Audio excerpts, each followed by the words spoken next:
सबको जय मसीह की। गुड मॉर्निंग, सुप्रभात ब्रदर एंड सिस्टर। आप बहुत बहुत धन्यवाद। आप वचन सुनते हैं और मैं उम्मीद करता हूं कि आप विश्वास में बढ़े, परमेश्वर को बहुत व्यक्तिगत रूप से जाने। आइए प्रार्थना करते हैं आज की डिवोशन के लिए। पवित्र, महान और सर्वशक्तिमान परमेश्वर पिता, दयालु और कृपालु परमेश्वर प्रभु यीशु मसीह के नाम से तेरी उपस्थिति में आते हैं। तू सच्चा और जीवित परमेश्वर है। धन्यवाद देते, तू एक व्यक्ति की तरह हम लोगों के साथ संबंध रखता है और वो रिश्ता अनंत काल का है जो हमेशा के लिए। इसलिए प्रभु आभारी दिल से धन्यवाद देते हैं और तेरी महिमा करते हैं। धन्यवाद इस समय के लिए यीशु मसीह के नाम से मांगते, आमीन। ओके, आज हम लोग जो बातें करेंगे प्रार्थना की भाषा। ओके, प्रार्थना की भाषा और मत्ती का 19 अध्याय में, मत्ती का 17 अध्याय में 1 से 8 वचन में यहाँ पर हम देखते हैं ये कहानी बहुत खूबसूरत है। यीशु मसीह 3 शिष्यों को लेकर गतसमनी बाग में प्रार्थना करने के लिए जाता है पहाड़ पर, और वहाँ पर उसका रूपांतर होता है। और वहाँ पर बहुत खूबसूरत एक सीन है। जो शिष्य थे वहाँ पर पतरस एक दर्शन देखता है और यहाँ पर यीशु की जो महिमा का रूप को वो दर्शन पाता है। और ये सौभाग्य है कि पतरस को ये दर्शन मिलता है। आइए हम लोग पढ़ते हैं। इसमें इस प्रकार लिखा है कि 6 दिन के बाद यीशु ने पतरस और याकूब और उसके भाई यूहन्ना को साथ लिया और उन्हें एकांत में किसी ऊंचे पहाड़ पर ले गया और उन्हें उनके सामने उसका रूपांतर हुआ और उसका मुंह सूर्य की नाई चमका और उसका वस्त्र ज्योति की नाई उजला हो गया। और देखो, मूसा और एलिया उसके साथ बातें करते हुए उन्हें दिखाई दिया। इस पर पतरस ने यीशु से कहा, हे प्रभु, हमारा यहाँ रहना अच्छा है। अच्छा हो तो यहाँ 3 मंडप बनाओ, एक तेरे लिए, एक मूसा के लिए और एक एलिया के लिए। वह बोल ही रहा था कि देखो, एक उजले बादल ने उन्हें छा लिया और देखो, उस बादल में से यह शब्द निकला कि यह मेरा प्रिय पुत्र है जिससे मैं प्रसन्न हूँ, इसी की सुनो। चेले यह सुनकर मुंह के बल गिर गए और अत्यंत डर गए। यीशु ने पास आकर उन्हें पूछा, उन्हें छुआ और कहा, उठो, डरो मत। तब उन्होंने अपनी आंखें उठाकर यीशु को छोड़ और किसी को ना देखा। यहाँ पर एक ऐसी सीन है, जब आप ये मरकुस का 9 दूसरे वचन से लेकर 29 वचन तक पढ़ेंगे तो उसका चित्र मिल जाएगा। और लूका का 9 28 से 28 से 43 तक आप पढ़ेंगे तो ये तीनों सुसमाचार में दर्शन देता है, दिखाता है ये बातें। अगर हम पूरा ये पढ़ते हैं तो इसमें बहुत सारे चीज़ें हैं, बट हम इसमें एक चीज़ हम ध्यान देते हैं। कभी कभी हम परमेश्वर की महिमा को जानने के बावजूद भी परमेश्वर को जैसा जानना चाहिए वैसा हम जान नहीं पाते। यहाँ पर हम देख रहे हैं कि वो लोग यीशु की महिमा को देखा।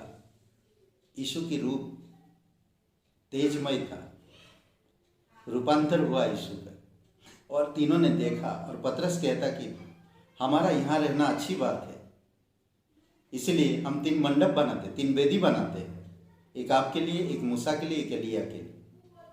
यहाँ पर सोचने वाली बात है, जैसे ऐसा कहा ये लोगों ने, तो उजला बादल उनके ऊपर आ गया और उस बादल में से एक आकाशवाणी हुई, यह मेरा प्रिय पुत्र है जिससे मैं प्रसन्न हूँ, तुम इसका सुनो।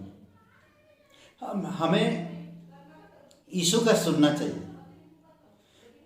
कई बार हम अपनी इच्छा को जाहिर करते हैं, कई बार हम अपनी इच्छा अनुसार चीज़ें दिखाना चाहते, करना चाहते हैं।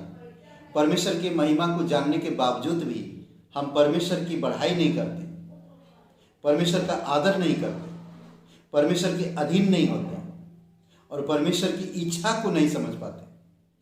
इसीलिए यहाँ पर जो दर्शन देखा और देखने के बाद पतरस को कहता है कि ये मेरा प्रिय पुत्र है, तुम इसका सुनो। हम यहाँ पर देखते हैं फिर वो तीनों दंडवत किया। यहाँ पर प्रार्थना की भाषा है कि मैं कई बार हो सकता हमारे जीवन में बड़े बड़े चमत्कार किए हैं, बट हम जैसे जानना चाहिए परमेश्वर को हम ऐसे नहीं जानते।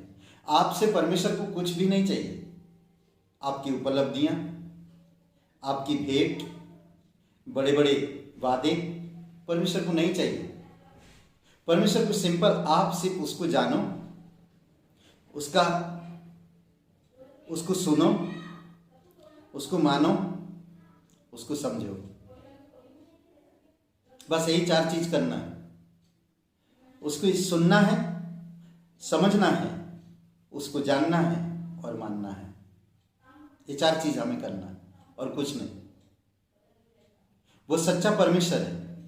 एक वचन कहता है, बहुत खूबसूरत वचन है, भजन संहिता 18 और वचन 44 में हम लोग पढ़ते हैं। भजन संहिता 18 और वचन 44 में बहुत अच्छा वचन है और मुझे पसंद है। भजन संहिता 18 खोलिए और वचन 44 पढ़िए, देखिए क्या कहता है। भजन संहिता 18:44 देखिए, इसमें कहता है इस प्रकार, मेरा नाम सुनते ही वे मेरी आज्ञा का पालन करेंगे। मेरा नाम सुनते ही मेरी आज्ञा का पालन करेंगे। अगर हम परमेश्वर की इच्छा को समझ पाते हैं, परमेश्वर को जानते हैं, उसको समझते हैं, उसको मानते हैं, उसकी सुनते हैं, तो जब हम उसका नाम लेंगे हम उसकी आज्ञा के अनुसार करेंगे। परमेश्वर की आपकी राय या आपकी इच्छा नहीं चाहिए।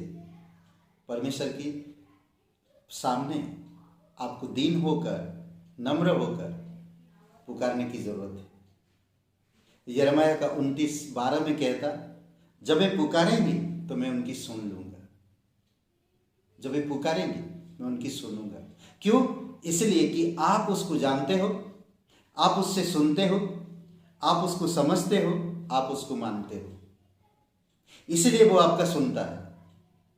आप नम्र हो, आप उसके अधीन हो, आप उसकी वचनों के अनुसार जीवन व्यतीत करते हो। आपका जीवन प्रार्थना का जीवन है। आप हमेशा दंडवत के साथ उसके पास आते हो। जब आप उसका नाम लेते हो, आदर के साथ लेते हो। यही तो परमेश्वर चाहता है हमसे, यही तो परमेश्वर चाहता है। इसीलिए भजन संहिता 46 और वचन 10 में, शांत हो जाओ और जान लो कि मैं ही परमेश्वर हूं। चुप हो जाओ। जब आकाशवाणी हुआ वो शांत हो गई। आवाज सुना, ये मेरा प्रिय पुत्र है जिससे मैं प्रसन्न हूं, तुम इसका सुनो। आप सभी को पता है, जब हम परमेश्वर की वचन ज्यादा सुनते हैं हमारी फेथ बढ़ता है, विश्वास बढ़ता है। तो यहां पर वही गए उसके सामने। फिर तीनों ने जब ये वाणी सुना तो तीनों ने दंडवत किया, घुटने पर आकर दंडवत किया। यही प्रार्थना की परिभाषा है। इसीलिए कुलुसियों का 4:2 में कहता है, प्रार्थना करते रहो, धन्यवाद पूर्वक प्रार्थना में जागरूक रहो। बहुत इंपॉर्टेंट, बहुत जरूरी है। प्रार्थना की भाषा यही है। प्रार्थना का जीवन हो आपका, प्रभु को माने, उसकी सुने, उसको समझे और उसके अनुसार करें। आमीन। आइए प्रार्थना करते हैं। दयालु और कृपालु परमेश्वर पिता, प्रत्येक भाई बहनों को अभिषेक करो। जो लोग यूट्यूब में सुनते हैं आशीषित करो। अभी इसी समय कोई अगर बीमार है, यीशु आप छुओ कि उनकी बीमारी को दूर करो। कोई अगर समझ नहीं पा रहे हैं आपकी वचन, प्रभु यीशु तेरे नाम से तेरे वचनों को समझने के लिए, जानने के लिए, मानने के लिए और तेरी इच्छा के अनुसार चलने के लिए मदद करो पिता। तेरी पवित्र आत्मा की सामर्थ से उन्हें अगुवाई करो। दयालु और कृपालु परमेश्वर, धन्यवाद देते हैं। प्रत्येक लोगों से आप प्यार करते हैं, जो आपकी वचन सुनते हैं आप उनका बहुत आदर करते हैं, आप उनसे प्यार करते हैं, आप उनको जानते हैं। जब वे पुकारें आप उनका सुनते हैं। धन्यवाद देते प्रभु, प्रत्येक लोगों को अभिषेक करो, यीशु नासरी के नाम से मांगते हैं, आमीन आमीन। सबको जय मसीह की। ब्रदर एंड सिस्टर, मेरे प्यारे भाई बहन, आप लाइक करिए, कमेंट करिए और शेयर करिए। बहुत बहुत धन्यवाद। शुभ रहे दिन आपका।